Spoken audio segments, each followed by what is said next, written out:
설 명절을 맞았습니다.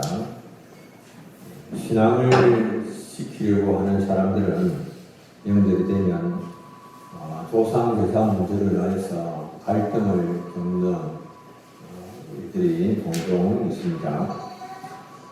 신앙적인 문제만 없다면 제사를 매개로 해서 온 가족들이 함께 모여서 서로 교제하고 하는 것은 굉장히 긍정적으로 받아들일 수가 있습니다. 기독교인들 가운데서도 종종 그렇게 말씀들을 하십니다. 이 집안에 제사가 없으니까 가족들 간에 모임이 잘 이루어지지 않는다.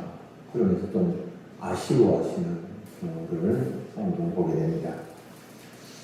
천주교에서는 처음에는 조상제사를 거부를 하다가 로마 교황청이 우리 일제시대 때 신사참배를 국민의 국가에 대한 어뢰라고 규정을 하고 신사참배를 허용을 했습니다.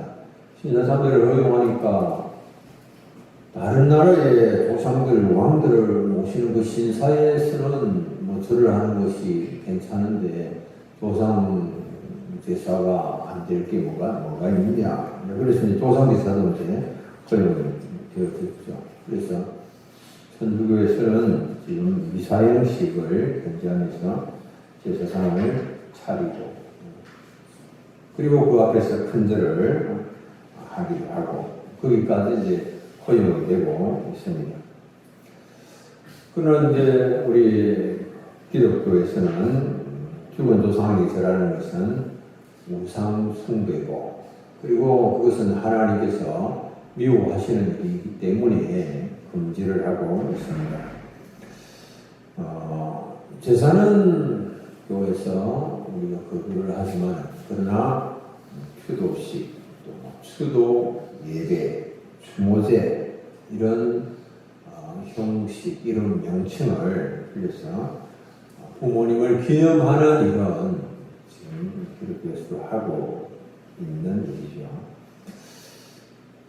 이 제사 때문에 형제들과 친지들과 단절된 제 생활하기보다는 그리고 오히려 이 제사를 불신 형제자매들을 주님께로 또 신앙으로 초대할 수 있는 그런 기회로 생각을 해서 기도하는 가운데 하나님의 지혜를 구해야 할 것이다.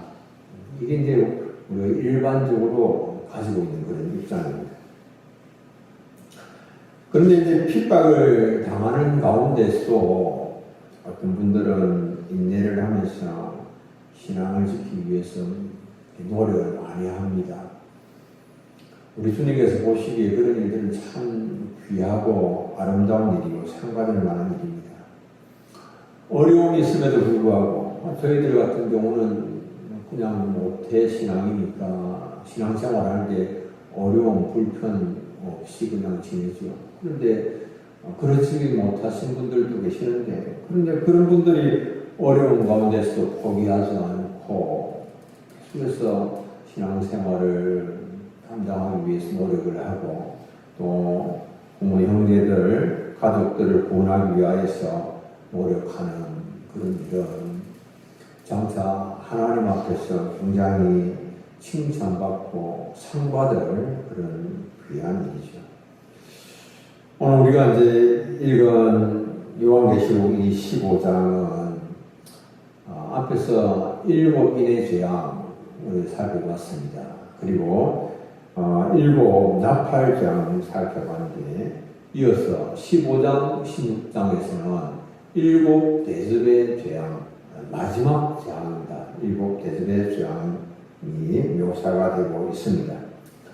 그리고 요한계시록 17장, 18장에는 바벨론의 멸망이 나오고 19장에는 예수 그리스도의 재림과 원수를 멸하는 또 전쟁이 나옵니다.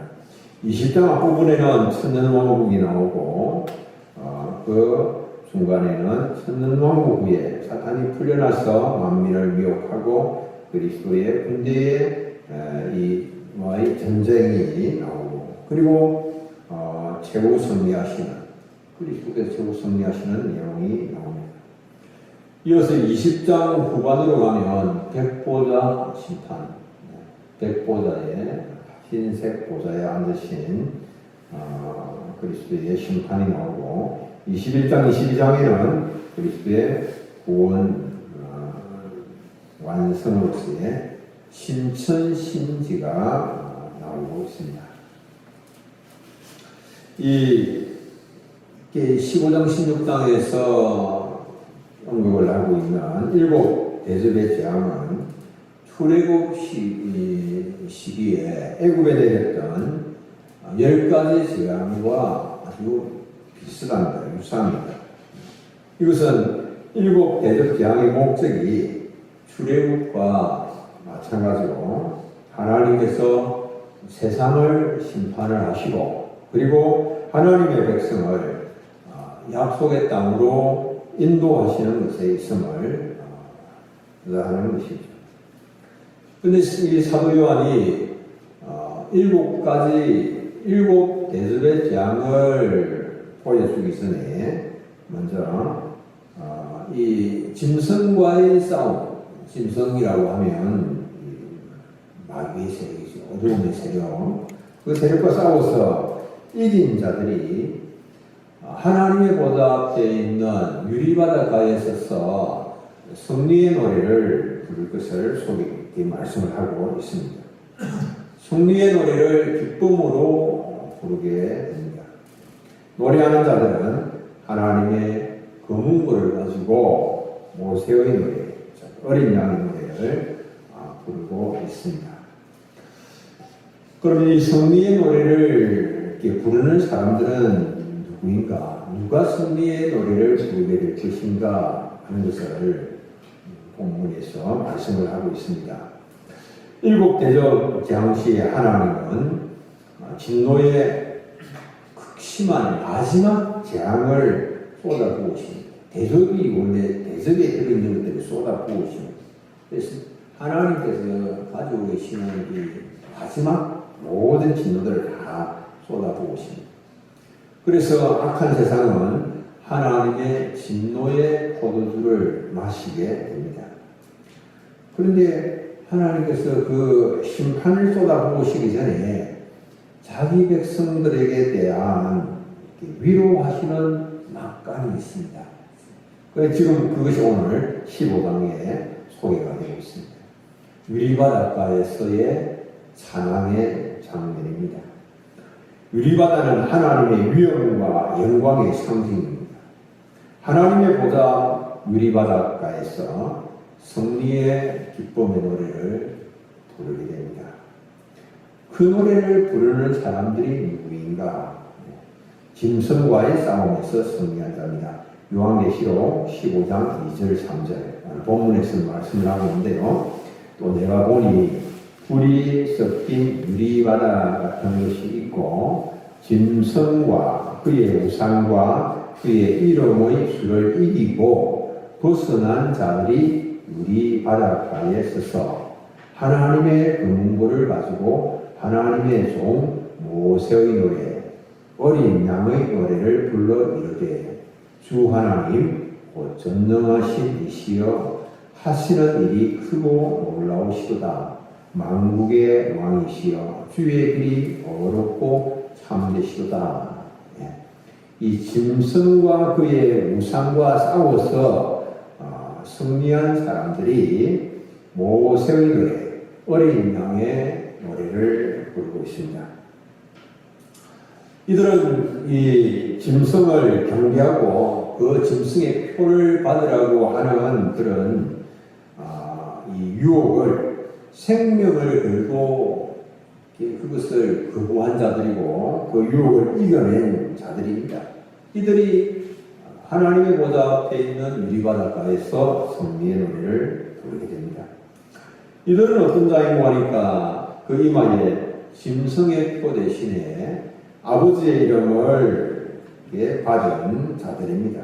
이들은 또한 충성된 자들이죠.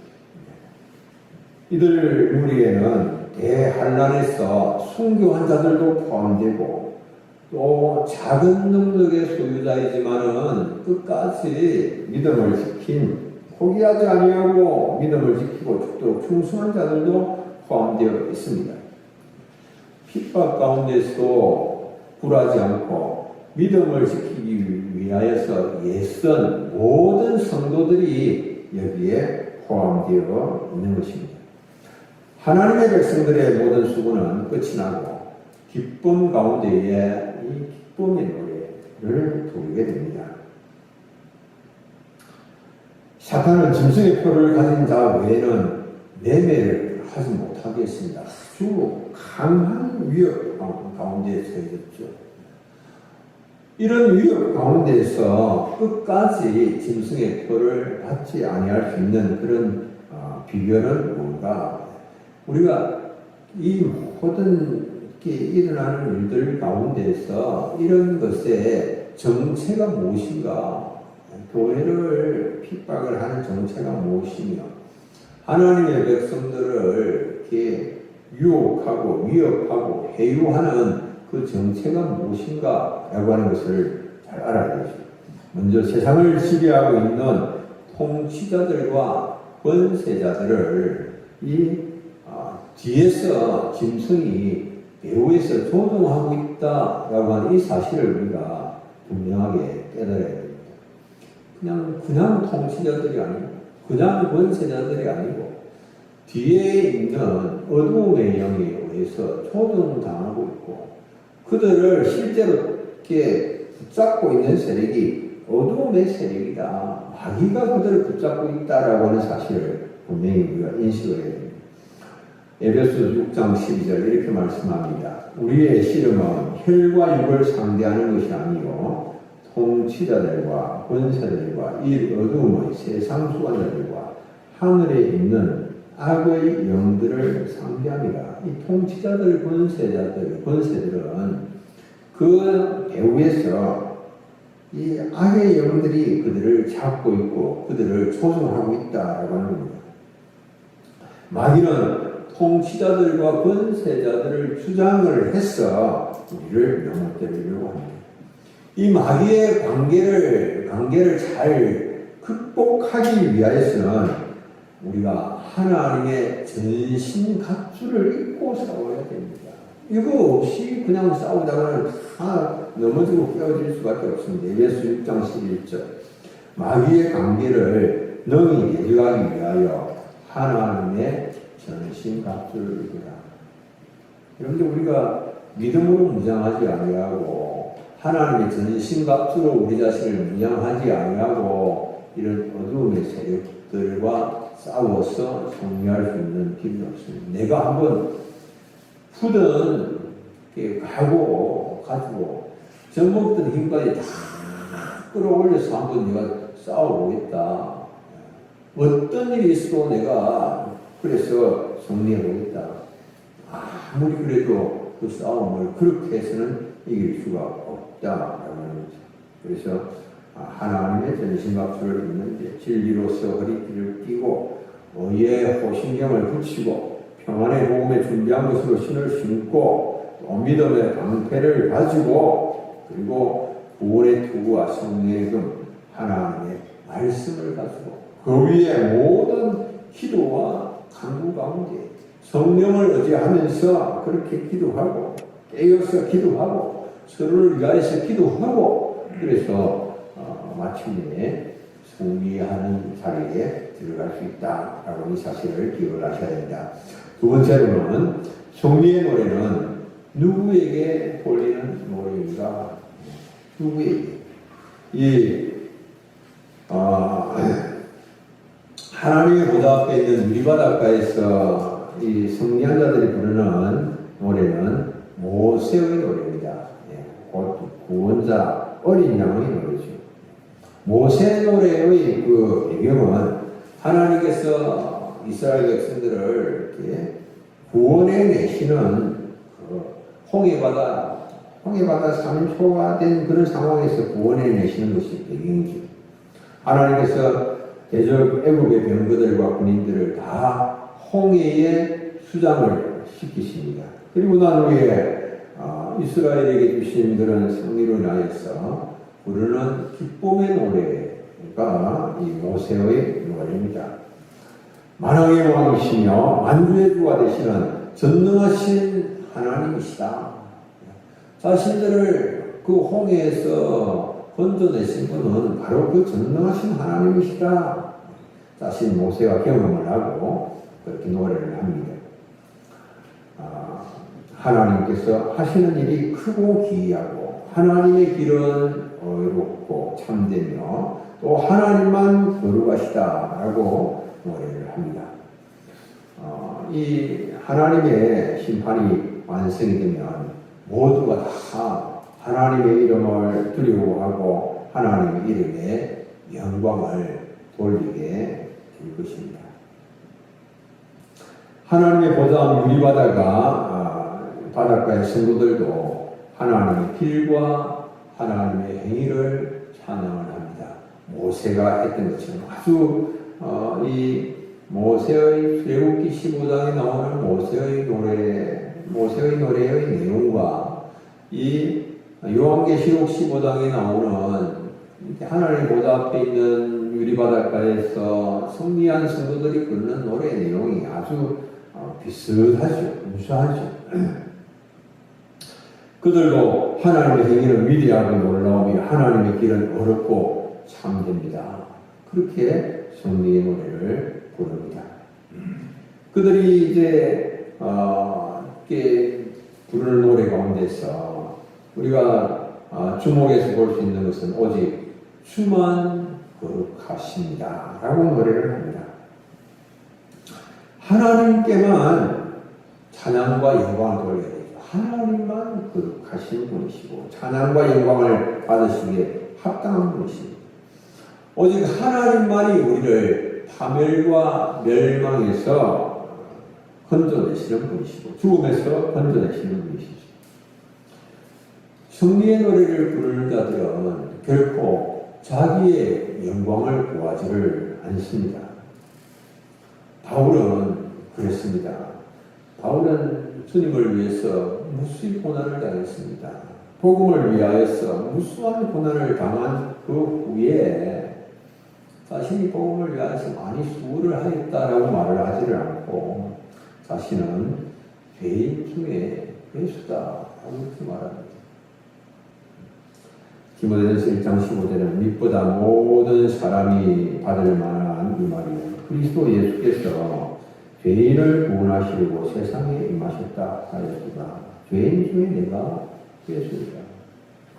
주를 위하여서 많이 수고하고 많은 고난을 당했고 하지만 그러나 내가 주를 위하여서 복음의 진보와 발전을 위하여서 이렇게 많은 애를 쓰고 공을 세웠다라고 말하지 않냐고 오히려 나는 죄인 중에 괴수다 그렇게 말합니다. 여러분들이 승리의 노래는 한편으로는 열방이 회개하고 주께로 돌아오게 되는 미래에 부를 노래이기도 하지만 그러나 다른 한편으로는 이 노래는 이미 시작된 그런 노래입니다. 고난 가운데 있을지라도 이 승리의 노래를 우리가 기쁨으로 부를 수가 있습니다. 하나님의 주권을 인정을 하면 그러면 고난 가운데서도 기뻐할 수가 있습니다. 하나님은 만국의 왕이시고 하나님은 모든 인류의 역사를 주관을 하십니다. 우리 가운데 우리에게 일어나는 일들 가운데서 우연히 일어나는 일이라고는 하나도 없습니다. 모든 일들이 다 하나님의 장중에 있는 일입니다.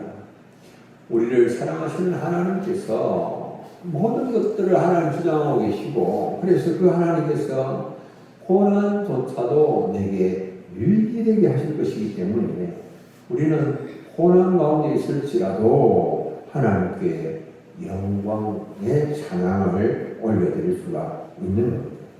이것이 우리가 기독교를 기쁨의 종교라고 부르는 그런 이유입니다. 잘 되고 형통할 때뿐만 아니라 어려운 일을 우리가 겪을 때에도 모든 주권은 하나님의 장중에 있다라고 하는 겁니다. 그렇기 때문에 어려운 가운데서도 우리가 주님을 바라보면서 항상 기뻐할 수가 있습니다. 우리 주님께서 친히 그렇게 말씀을 하셨습니다.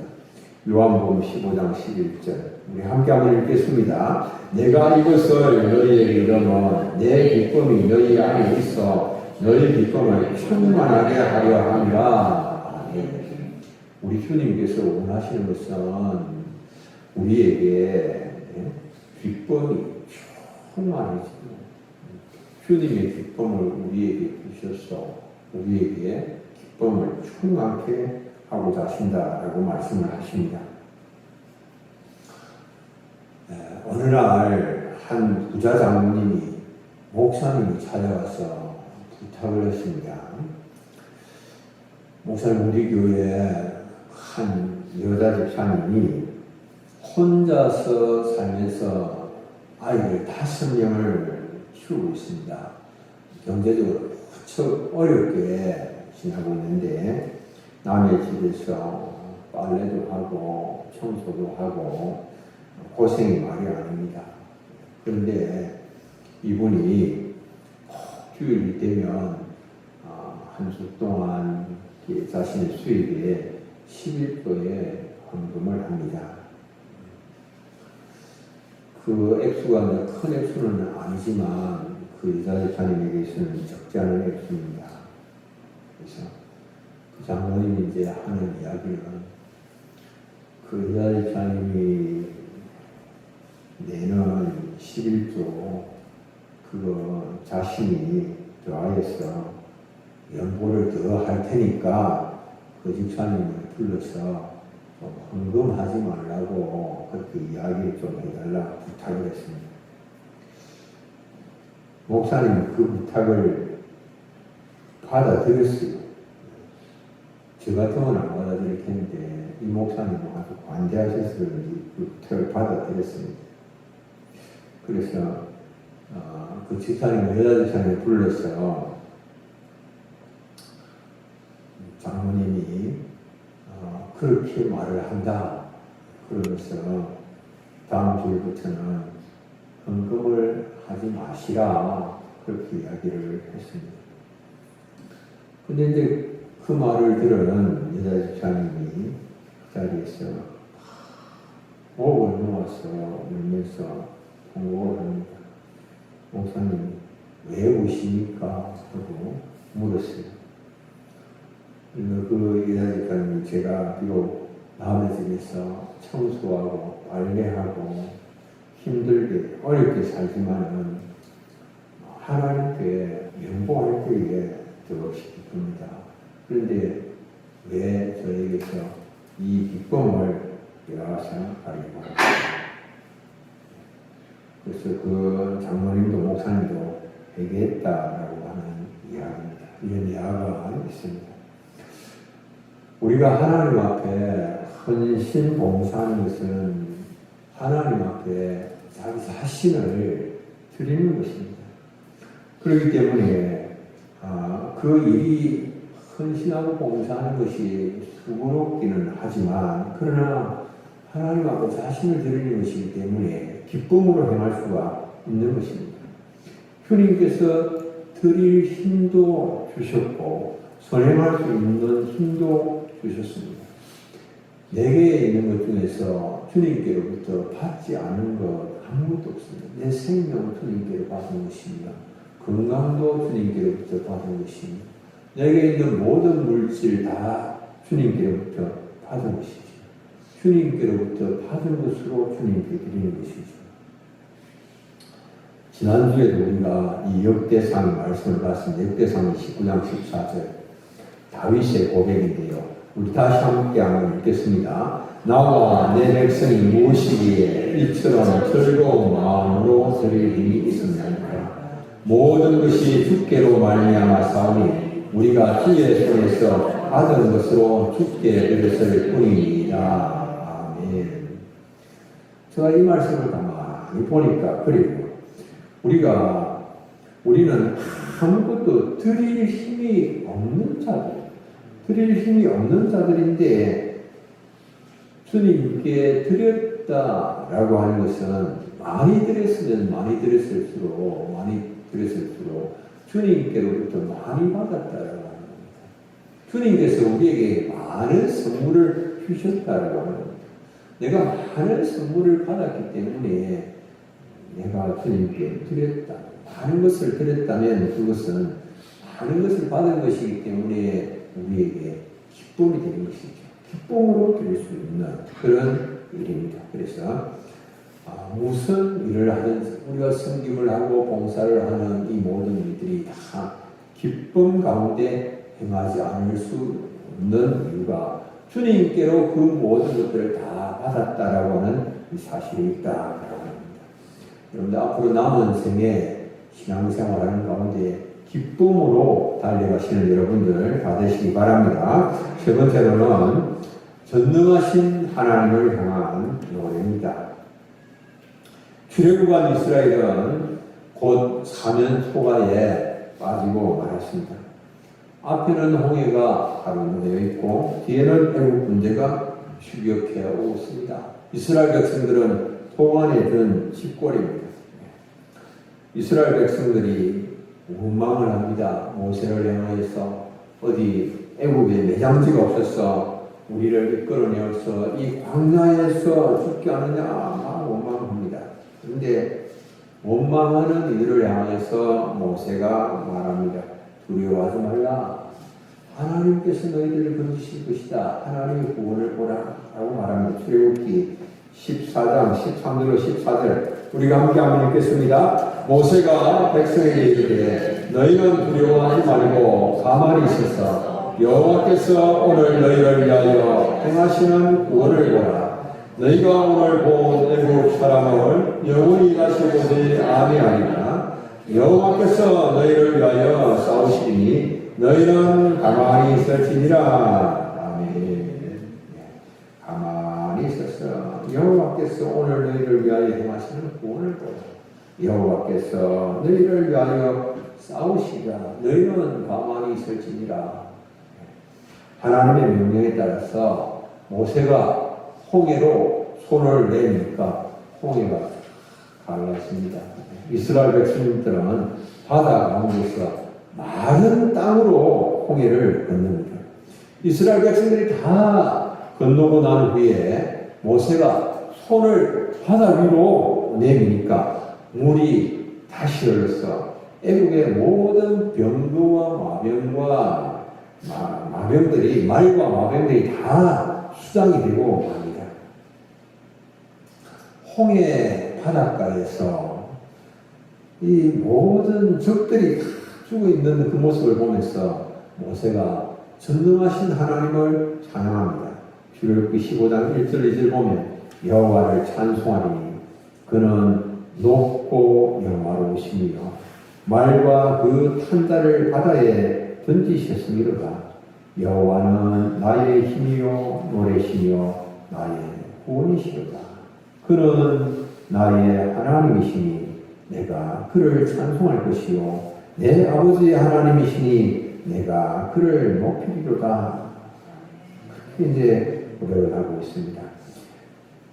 이 보좌 유리바닷가에서 성리한 자들이 동일하게 이 하나님, 전능하신 하나님을 찬송을 합니다. 그 동일하신 하나님, 이스라엘 백성들을 애국에서 건지신 그 하나님, 유리바닷가에서 성리한 자들이 부를 그 노래, 그 하나님께서, 그 전능하신 하나님께서 오늘도 자기 백성들과 함께 하셔서 또 승리하게 하시고 승리의 노래를 부르게 하십니다. 오늘 우리가 어떤 상황, 어떤 형편에 있든지 우리가 지상교회에 있는 성도들에게는 져야 할 십자가가 있습니다. 그러나 주님은 곧 우리를 위하여서 멸관을 준비하고 계시고 그것을 우리로 하여금 이르게 하실 것입니다. 승리의 영광에 참여하게 하실 것입니다. 우리가 이 지상교회에서는 한숨이 있지만은 그러나 곧 주님께서 우리에게 또 승리의 노래를 부를 수 있도록 그렇게 우리를 도우시고 모든 어려움 가운데서 우리를 건지십니다. 우리가 이 지상교회에서 살아가는 동안에는 근심, 걱정, 염려로 인하여서 삶의 두려움과 공포가 있지만 그러나 주님께서는 우리를 위하여서 평강의 나라 준비하고 계십니다. 그래서 그리스도 이름으로 이 땅에서 고난을 받으면 그와 함께 영광에 참여하게 될 것입니다. 그리고 하나님의 그 보좌 앞에 유리바닷가에서 놀라운 승리의 노래를 기쁨으로 부르게 될 것을 말씀을 하십니다. 지금까지 7인 재앙과 7 나팔 재앙이 다 지나갔습니다. 7인과 7 나팔의 재앙은 3분의 1만 피해를 입는 그런 재앙이었습니다. 그러나 7 대접의 재앙이 있을 때는 전체가 모두가 다 피해를 봅니다. 이 대접 재앙을 통하여 하나님의 모든 재앙이 다 쏟아지고 마지막 이렇게 완성이 됩니다. 그러니까 이게 굉장히 어떻게 보면 두려운 그런 상황이 아닐 수가 없습니다. 많은 사람들이 이 계시록을 보면서 7 대접의 재앙을 어떻게 우리가 감당을 해낼 수가 있을까 두려워합니다. 그러나 하나님의 백성들은 두려워할 필요가 없다는 것을 오늘 계시록 15장은 우리 말씀을 해주고 있죠. 왜?